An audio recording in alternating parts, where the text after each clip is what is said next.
Hello everyone, I have come with a new video. In this video, we will complete class ninth English literature, all section of poetry. Means that there are total 10 chapters of poetry we will cover in this video.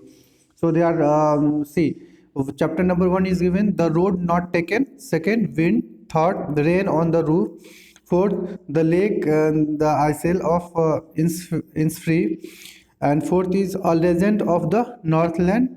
Uh, Fifth is The Legend of the Northland. Sixth is No Men Are Foreign. Seventh is Duck and the Kangaroo. And eighth is On Killing a Tree.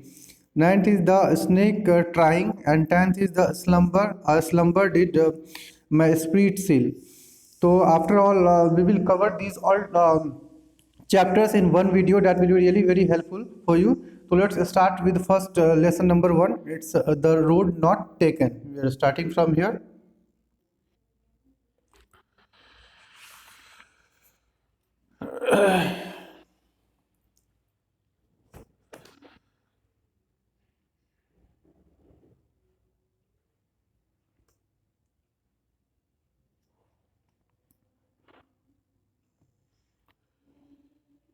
Though he knows that yes, he will never get a chance to go back. He takes such a difficult decision. Later, he wishes that he would also try the other path. He is the speaker feels that after ages from now, he would be telling about his decision with a sigh of relief. He would tell how the less frequented path had made all the difference in his life. The poet presents the difficulty of making a choice in life. We cannot travel on all the paths available to us. We have to make a choice. The uncertainty faced by the speaker in making his we can cover from here. Hmm. Making his choice in his uncertainty that we all face at some point in our life. We all have to make a choice. Only the future will reveal whether the choice made by us is right or wrong. But one can't go back or change the choice. Choices and decisions are like four steps that carry us forward. So now I am coming with this Hindi portion from here. कविता का केंद्रीय विचार। इस कविता का सरोकार संघर्ष से है। यह संघर्ष जीवन में फैसला लेते समय उत्पन्न होता है। वस्तुतः हमारे जीवन के दो मार्ग हैं। एक मार्ग जिस पर हर मानव चलता है और दूसरा वह मार्ग जो भीड़ से अलग है। इस कविता में व्यक्ति को यह फैसला लेना है कि वह भीड़ के साथ चले या कोई अन्य मार्ग अपनाए तथा जीवन में अपना मार्ग तैयार करे।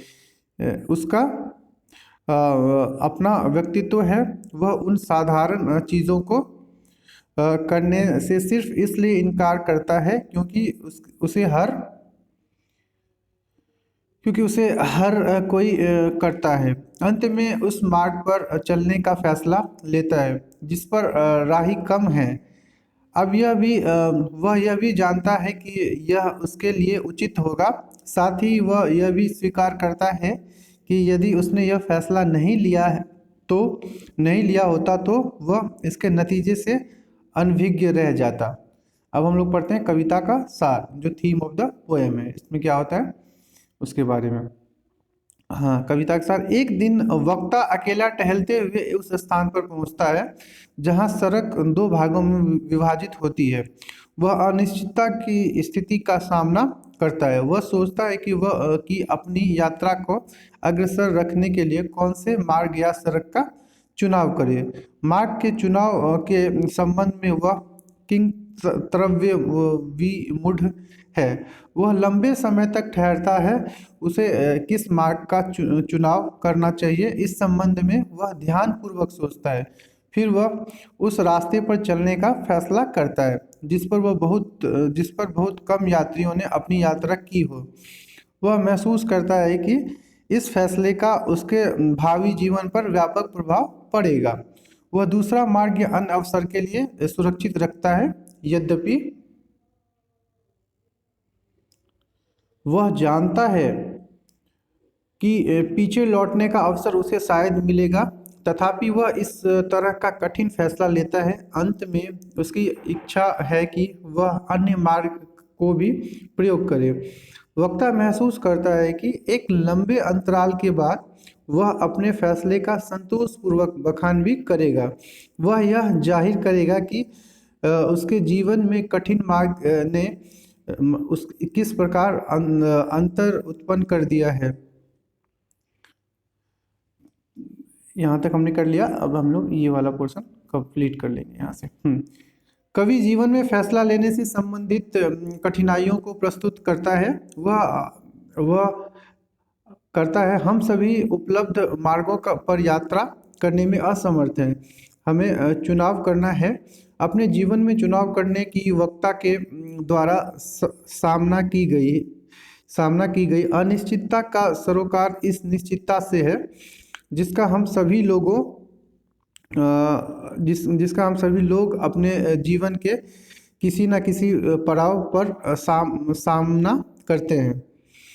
हमारा फैसला चुनाव सही है या गलत, इसका निर्णय केवल भविष्य ही बताएगा, लेकिन कोई व्यक्ति अपने फैसले से ना तो पीछे लौट सकता है और ना इसे बदल सकता है। चुनाव और फैसला हमारे कदम की तरह है जो हमारे जीवन को आगे बढ़ाते हैं। अब हम लोग चैप्टर नंबर 2 के पास आगे, जो विंड है। तो चैप्टर नंबर 2 विंड है, इसे हम लोग पहले यहाँ से कवर कर लेते हैं, जो ज़्यादा ही इम्पोर्टेंट है। इसके अकॉर्डिंग ही हम लोग पूरा फिर आगे बढ़ते जाएंगे। तो central idea of the poem. तो इस पोएम का सेंट्रल आइडिया क्या है? Subramaniam Bharati has advised us to be strong in mind and body. The wind will be our friend when we are strong. Actually, the wind represents the difficulties and challenges. We should encounter them boldly. Next, theme of the poem. What is the theme of the poem? So, in theme of the poem is saying that the poem inspires us to face the challenges and hardships with courage, grit, and firm determination. The wind is a symbol of the problems and obstacles which are to be dealt without fear. We must be friends with the wind and obstacles to cope with the hard situations. तो इसका हम लोग अब हिंदी में भी यहाँ पे एक बार देख लेते हैं, क्योंकि ये बहुत ही शॉर्ट पोयम है, तो एक साथ ही हम ये दोनों काम कर सकते हैं अच्छे से। कविता का केंद्रीय विचार।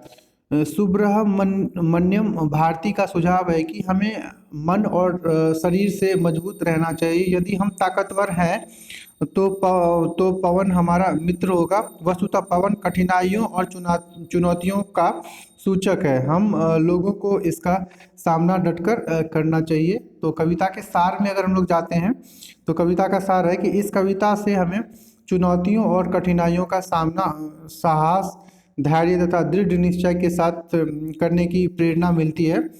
पवन उन समस्याओं और कठिनाइयों का सूचक है जिनका सामना निडर होकर करना है। कठिन परिस्थितियों से उबरने के लिए पवन और कठिनाइयों के साथ हमारी दोस्ती अनिवार्य है। चैप्टर नंबर 3 है रेन ऑन द रूफ। हाँ, ये पोएम भी छोटा ही है, जिसे हम लोग पहले कवर कर लेते हैं यहाँ से सेंट्रल आइडिया से। तो let's start with central idea. Central idea of the poem: the poet exhibits that the rain brings the poet maximum happiness when he is lost in dream, and so many the fancies go on revolving his mind. He loves the patterning of the soft rain on the roof. Now next thing given that theme of the poem. The present poem Rain on the Roof reveals, you can say here from theme of the poem, Rain on the Roof reveals the healing power of nature's rain, especially when it is heard from a cozy bed in a love cottage. So we can cover from here. The first stanza of the poem tells that it is pleasant to lie on the bed in a cottage and listening to pitter patter sound on a rainy night. In the second, the tinkle of the rain brings dreamy fancies with the bright hues of the recollection. In the third, the fondest memory of his mother is stirred before him in all her gentle loveliness by the pattern of the rain. तो अब इसका हम लोग एक हिंदी में कर लेते हैं, यहीं से इसका दे रखा है। कविता का केंद्रीय विचार। प्रस्तुत कविता यह प्रदर्शित करती है कि वर्षा कवि के लिए सर्वाधिक खुशियाँ लाती है। जब वह अपने स्वप्न में डूबा होता है और अनेक आनंद के क्षण उसके मस्तिष्क में घूम रहे होते हैं, छत पर वर्षा की बूंदों का टपटपाना कवि को पसंद है। कविता का सार इन्होंने इसमें दिया है कि प्रस्तुत कविता रेन ऑन द रूफ प्राकृतिक वर्षा की स्वास्थ्यवर्धक क्षमता को प्रदर्शित करती है, खासतौर से जब हम अपनी छोटी कुटिया में आरामदायक बिस्तर पर लेटकर वर्षा की टपटपा की आवाज़ सुनते हैं। कविता के प्रथम छंद में यह विचार व्यक्त किया गया है कि वर्षा की रात्रि में अपनी कुटिया में लेटना और वर्षा के टपटपाने की आवाज़ सुनना बहुत आनंददायक है। द्वितीय छंद में यह व्यक्त किया गया है कि वर्षा हमें स्वप्न से संबंधित कल्पनाओं को याद दिलाती है, जिसमें हमारी यादें भी शामिल रहती है। इस कविता के तृतीय छंद में अपनी माँ की मीठी यादें एवं कवि के समक्ष ताज़ा हो जाती है। वर्षा की बूंदों के साथ वह अपनी माता के कोमल स्नेह को याद करता है। Chapter number 4, the lake isle of Innisfree. तो हम लोग इसे कवर कर लेते हैं, यहाँ से हम लोग फुलफिल करेंगे। तो central idea of the poem, this poem reflects on the tranquility of life. In fact, living in a cottage is quite different from the fast and the hectic life. We can enjoy nature when there is a peace of mind, but real peace is impossible in a city. We can find it a solitary place only. So it's given about that place where we can be able to find the peace of mind. The poet says that he is going to Innisfree and islands of Ireland to build a small simple hut. He will have 9 bean rows and a honeybee hive. He wants to live alone in a place with the nature. He has desire to enjoy the slow pace of countryside living. So we can cover this.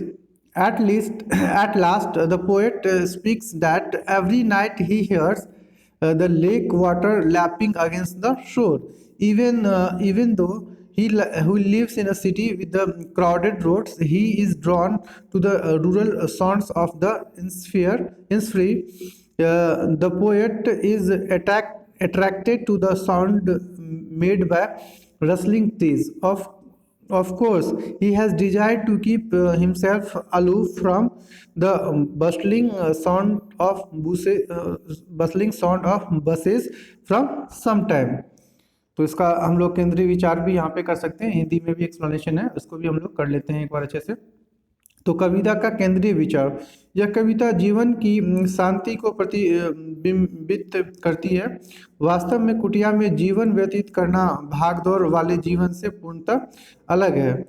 हम प्रकृति का आनंद तभी उठा सकते हैं जब हमारे मन में शांति हो, लेकिन शहर में वास्तविक शांति असंभव है। हम इसे केवल शांत स्थान पर ही प्राप्त कर सकते हैं। तो अभी हम लोग कविता का सार पढ़ेंगे यहाँ से। कवि कहता है कि हम इन्निसफ्री जा रहे हैं, जो कि आयरलैंड का एक द्वीप है। वह वहाँ एक छोटी कुटिया बनाना चाहता है।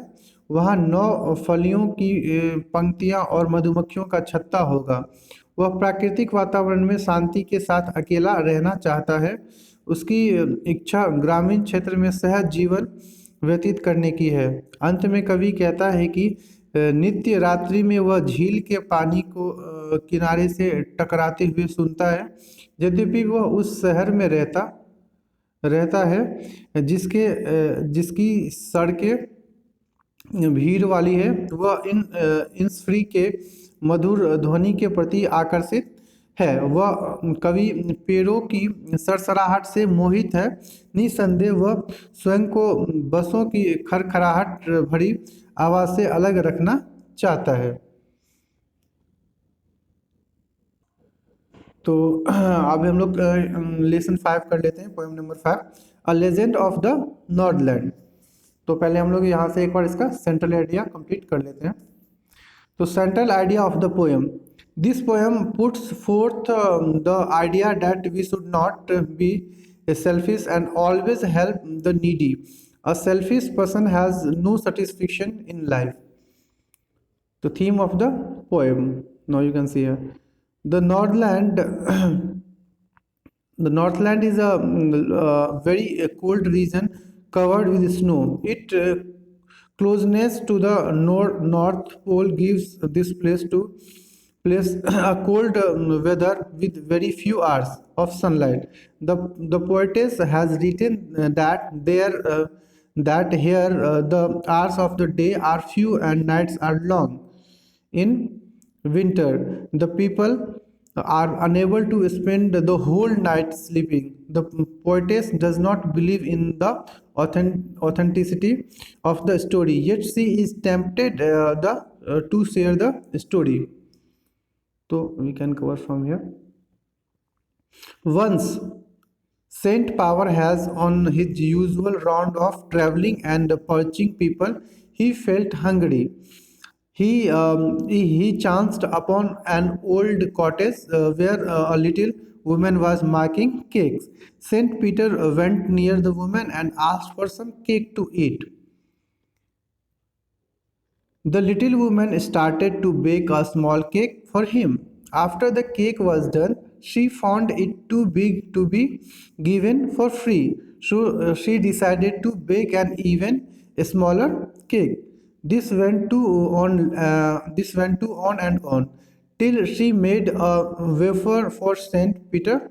She even kept that wafer with herself instead of giving it to Saint Peter because she was too greedy to part with a single the morsel of food.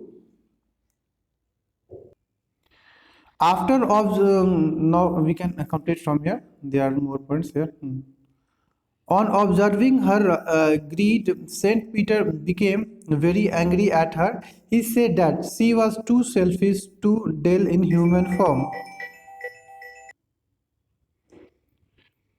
He caused her to become a bird and live searching for scanty food in the jungle by digging all dry and hard wood.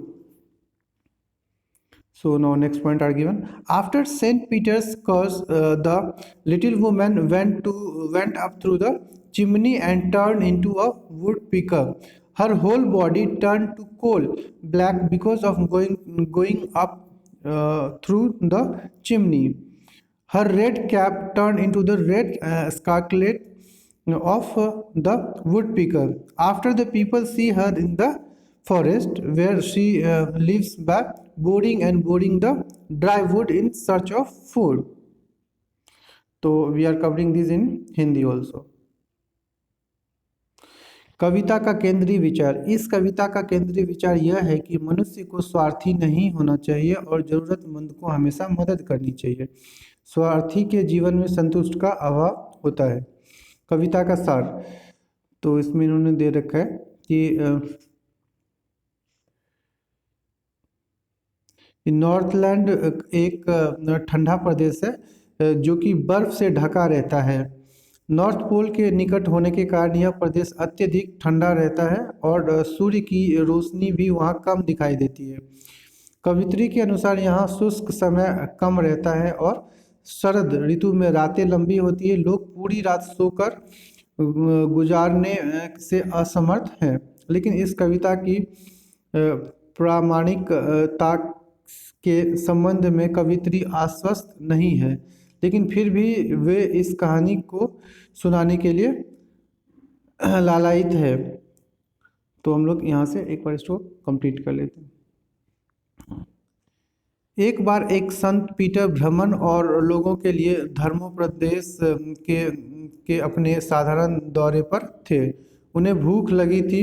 उन्होंने एक पुरानी कुटिया देखी जहां एक बूढ़ी औरत cake तैयार कर रही थी। संत पीटर उसके पास पधारे और खाने के लिए कुछ केक मांगा। उस बूढ़ी औरत ने संत पीटर के लिए छोटा केक बनाने का प्रयास किया। जब केक तैयार हो गया तो उसने देखा कि यह इतना अधिक बड़ा था कि इसे मुफ्त में नहीं दिया जा सकता था।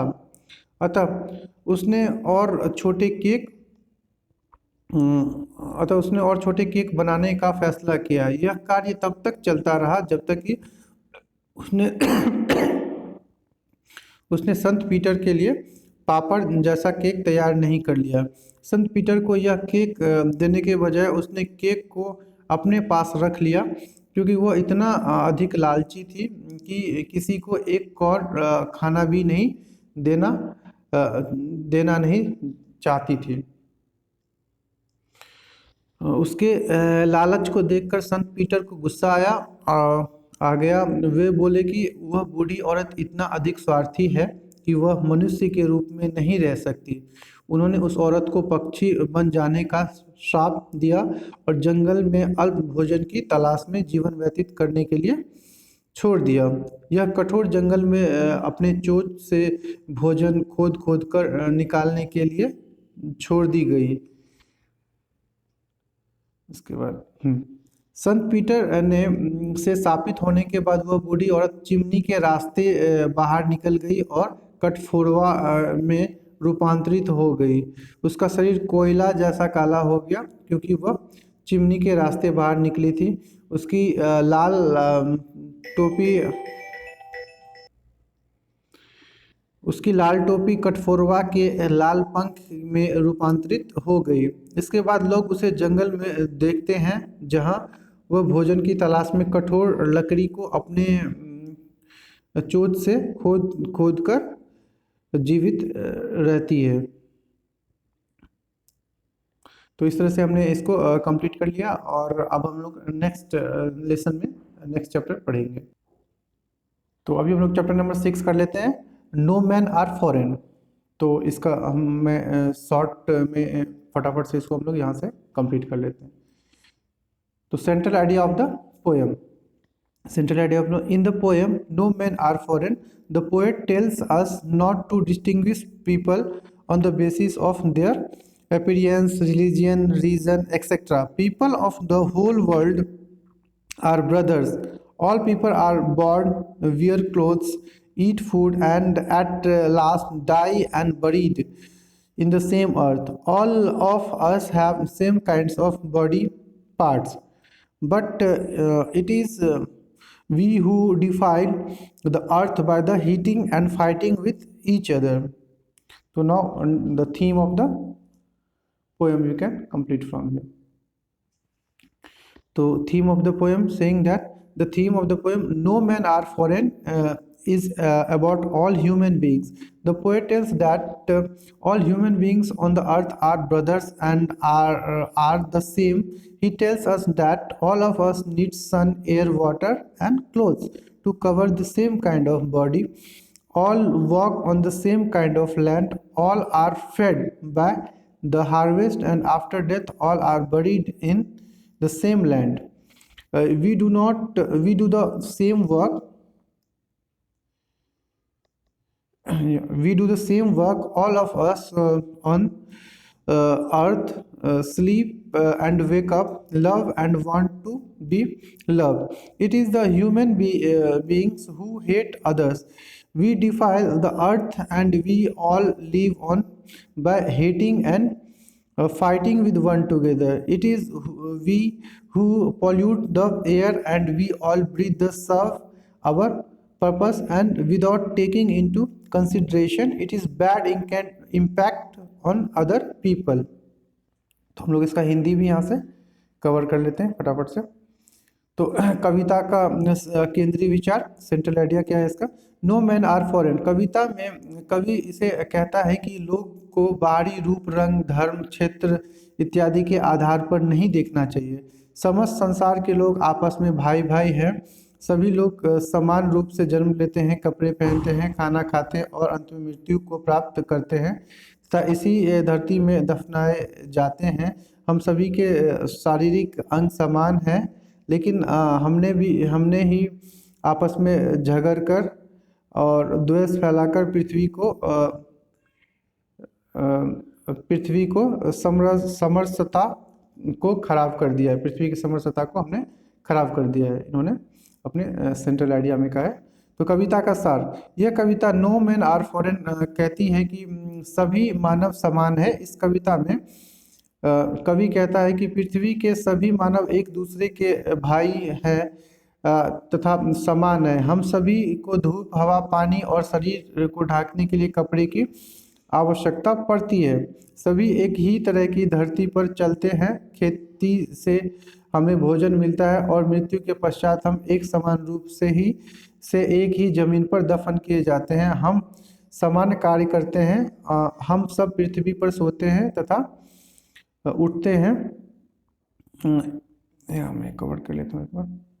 उठते हैं, एक दूसरे से प्यार करते हैं तथा दूसरे से प्यार की अपेक्षा करते हैं। एक दूसरे के साथ घृणा करके, एक दूसरे से झगड़ा करके हम पृथ्वी की समरसता को नष्ट करते हैं। हम ही इस वायु को प्रदूषित करते हैं, जिसके कारण हम एक साथ सांस ले पाते हैं। वायु को प्रदूषित करने के क्रम में हम इस बात का ध्यान नहीं रखते कि इसका दूसरों पर बुरा प्रभाव क्या पड़ेगा। तो इसी के साथ हम लोग नेक्स्ट पोएम नंबर 7 में कवर कर लेते हैं।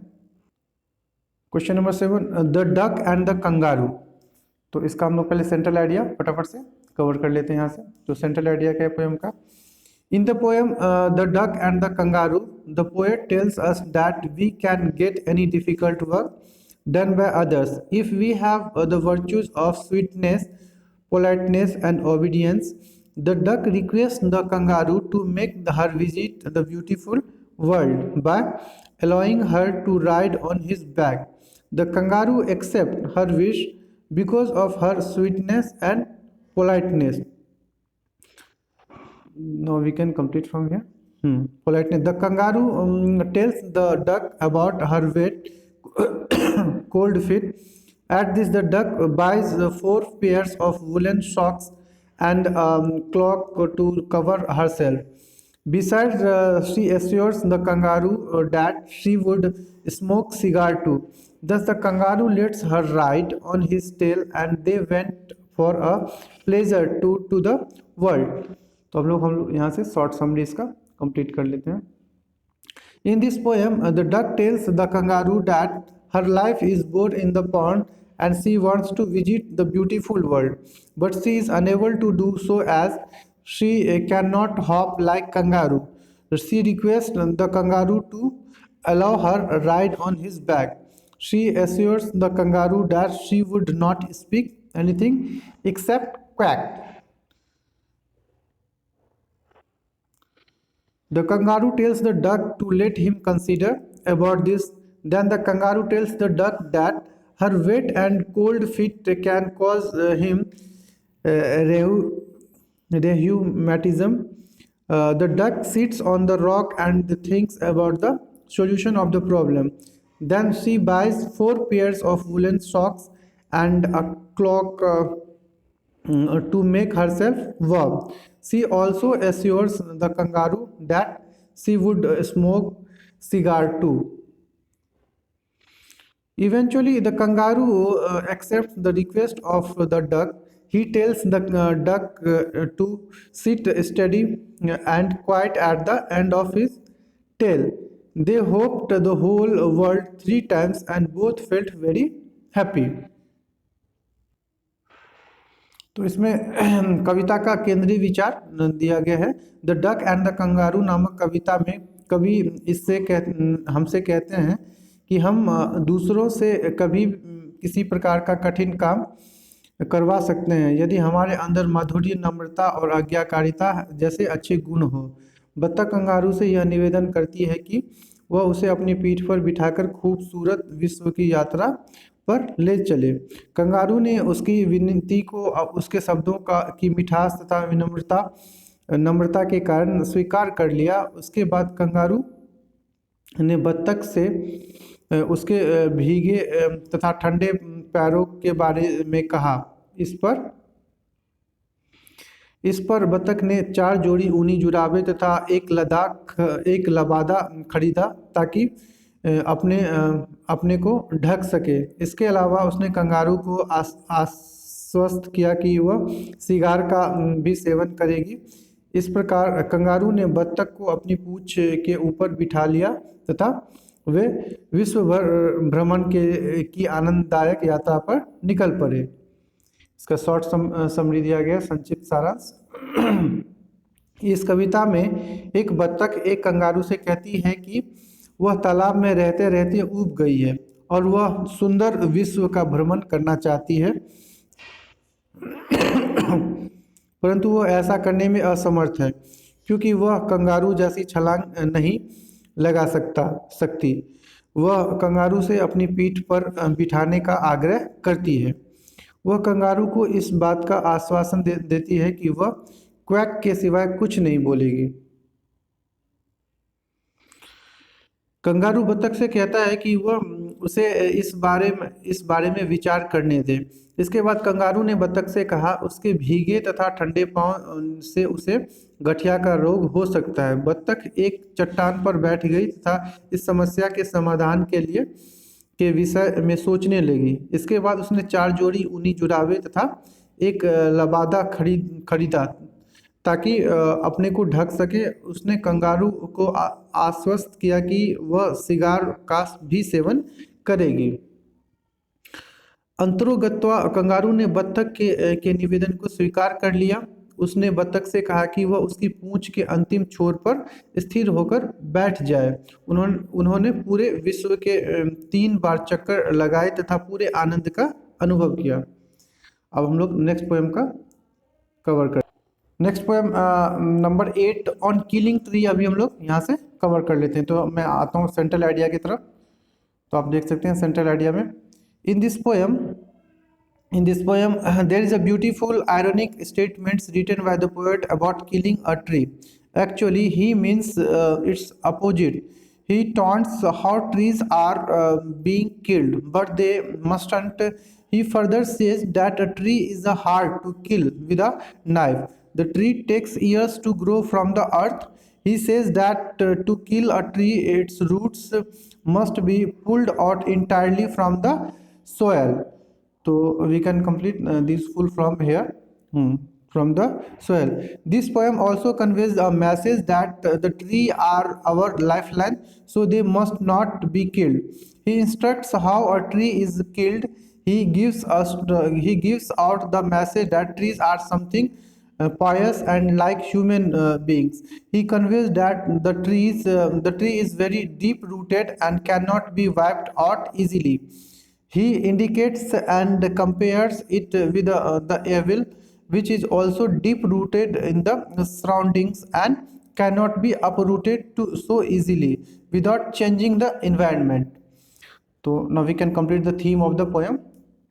So this theme of the poem is being given here. The poet considers the tree as a living organism. According to the poet, it has the right to live like any other creatures, but the man is killing it with the utmost cruelty and callousness. This poem indirectly gives us a strong idea that trees are our lifeline, so they mustn't be killed. The poet instructs how a tree is killed, but actually he means its opposite. It implies that a person shall be murdered if he kills in this way. He says that a knife will not do harm to a tree. At last, poet conveys that if the tree is killed, it must be uprooted completely. On understanding this, the poet taunts the people cutting the trees. The message in the end is that trees are something pious and like human beings. They are precious, so they must be cut. The poet also conveys that the tree is deep rooted and cannot be removed easily. He compared it with the evils which he thinks are deep rooted and cannot be removed easily. Thus, we can be able to complete its Hindi also. Hindi कहाँ से cover कर लेते हैं? तो इस central idea of the poem क्या है? केंद्रीय विचार। इस कविता में कवि ने बड़े ही सुंदर तथा व्यंग्यात्मक तरीके से पेड़ों को खत्म किए जाने के विषय में बताया है। वास्तव में इसका विपरीत अर्थ है। कवि कटाक्ष करता है कि किस प्रकार से पेड़ों को खत्म किए जा रहे हैं, किंतु यह नहीं होना चाहिए। वह आगे कहता है कि एक पेड़ को चाकू से हत्या करना कठिन है। पेड़ को पृथ्वी से विकसित करने के लिए सालों लग जाते हैं। वह कहता है कि एक पेड़ को समाप्त करने के लिए उसकी जड़ सहित पूरी तरह से मिट्टी से बाहर निकाला जाना चाहिए। वह यह भी कहता है कि पेड़ हमारी जीवन रेखा है, इसकी उनकी हत्या नहीं करनी चाहिए। कवि का संदेश कि पेड़ों के कुछ पवित्र गुण मनुष्य की तरह है। वह कहता है कि सत्य की जड़ें बेहद गहरी होती है तथा उन्हें आसानी से उखाड़ा नहीं जा सकता। वह इसकी तुलना बुराई से करती है जिसकी जड़ें भी काफ़ी गहरी है तथा बिना परिवेश को बदले उन्हें भी नहीं खत्म किया जा सकता। तो अब हम लोग नेक्स्ट इसका कविता का सारांश पढ़ लेते हैं। कविता का जो सार है यहाँ पे, कवि वृक्ष को एक जीवित जीव के रूप में समझता है। कवि के अनुसार इसे भी अन्य प्राणियों की तरह जीने का अधिकार है, लेकिन आदमी इसे मार रहा है। यह अत्यंत क्रूरता है और लापरवाही का उदाहरण है। यह कविता परोक्ष रूप से यह संदेश देती है कि पेड़ हमारी जीवन रेखा है, इनकी हत्या नहीं की जानी चाहिए, लेकिन वास्तव में वह इसका विपरीत अर्थ है। यह अर्थ है कि एक व्यक्ति किसी का कातिल हो सकता है अगर वह पेड़ को इस तरह से मारता है। वह कहता है कि चाकू से पेड़ का कोई नुकसान नहीं होगा। अंत में कवि जानकारी देता है कि अगर पेड़ की हत्या करनी है तो उसे पूरी तरह से उखाड़ा जाना चाहिए। अंत में कवि का संदेश अंत में कवि का संदेश है कि पेड़ कीमती है, इसकी हत्या नहीं करनी चाहिए। कवि का यह भी कहना है कि पेड़ों की जड़ें बहुत ही गहरी होती है तथा इन्हें आसानी से उखाड़ा नहीं जा सकता।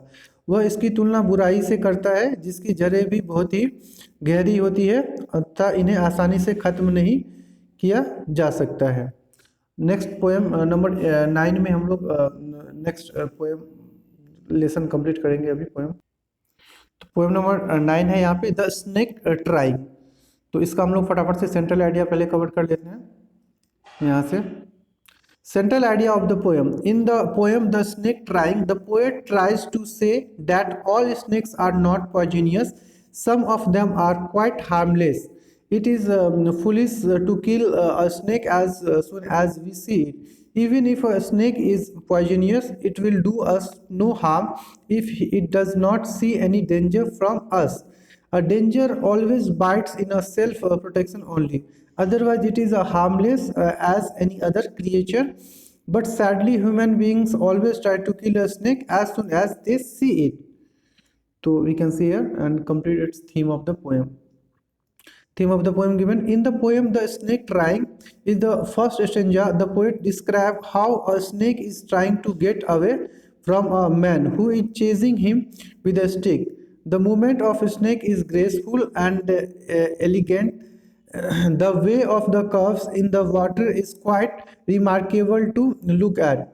The snake does not stick to the straight path to get out of the reach of the human, but wends its way in and out of the path as it is traveling along the water. In the second stanza, the poet entreats the man with a stick to let the snake escape. It hides into the reeds without the hurting even children. It hides into the green slim needs. So now we can complete these things from here. Hindi का हम लोग एक बार cover कर लेते हैं। कविता का केंद्रीय विचार। इस कविता में कवि सांप के विषय में यह कहने की कोशिश करता है कि सभी सांप जहरीले नहीं होते हैं, उनमें से कुछ सांप कम हानिकारक होते हैं। कवि का विचार है कि सांप को देखते ही भाग लेना हमारी मूर्खता है। यहाँ तक कि अगर कोई सांप जहरीला भी है तो इससे हमें कोई हानि नहीं है, यह किसी खतरे का सूचक नहीं है। यह सत्य है कि सांप केवल अपनी आत्म सुरक्षा के उद्देश्य से ही काटता है। इस प्रकार कवि का विचार है कि अन्य प्राणी की तरह सांप भी एक हानि रहित प्राणी है, लेकिन कवि को दुख है कि मनुष्य सांप को देखते ही इसे मारने की कोशिश करता है। अब हम लोग कविता का सार कंप्लीट कर लेते हैं। यहाँ से कविता का सार है, इस कविता में कवि यह कहने की कोशिश करता है कि कैसे एक सांप एक आदमी से बचने की कोशिश करता है जो एक छड़ी के साथ उसका पीछा कर रहा है और उसे दूर करने की कोशिश कर रहा है। सांप के आंदोलन का सुंदर और सुरुचिपूर्ण वर्णन किया गया है। सांप को अपनी जान बचाने के लिए पानी में तैरते देखना उल्लेखनीय है। आदमी की पहुंच से बाहर निकलने के लिए सांप एक सीधे पथ पर नहीं रहता है। पानी में यात्रा करते समय वह इधर उधर होता रहता है। दूसरे पद में कवि छड़ी पकड़े आदमी से विनती करता है कि वह सांप को जाने दे। सांप हरे रंग के सरकंडों में स्वयं को छिपाने में कामयाब हो पाता है।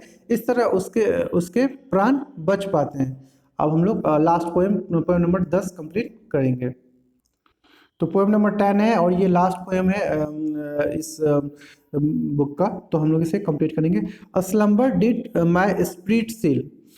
तो पहले हम लोग एक बार सेंट्रल पोएम यहाँ से कवर कर लेते हैं अच्छे से। Central idea of the poem, in the poem a slumber did my spirit seal, the poet tells us that one whom we love very much when leaves us, our life comes to stand still for some period of time. But it is undeniably true that anything can happen with anybody. In the poem, the poet's beloved was a young, beautiful woman. Once she was full of life, of vigor, but now she is trapped beneath the surface of the earth and revolves along with it. Thus, the poet gives an eternal message of life. Theme of the poem. So we can cover theme of the poem from here. The poet, a slumber did my spirit seal, is about the death of a loved one and poet's feeling about his beloved when he thinks about her death. The poet describes his imagination about his beloved after death. This poem is a kind of elegy. In this poem, the poet seems to be immortalizing her death by saying that she had no human fears. Now, earthly year were no longer a matter of concern for her because they cannot make her older now. In the second stanza, he is describing her dead body. She is not able to perform any of the physical movement or activity now. In the last two lines, the poet describes that she is now under the surface of the earth, revolving along with it on its path. He tells us that like other stones, rocks and trees, she also revolves with the earth now.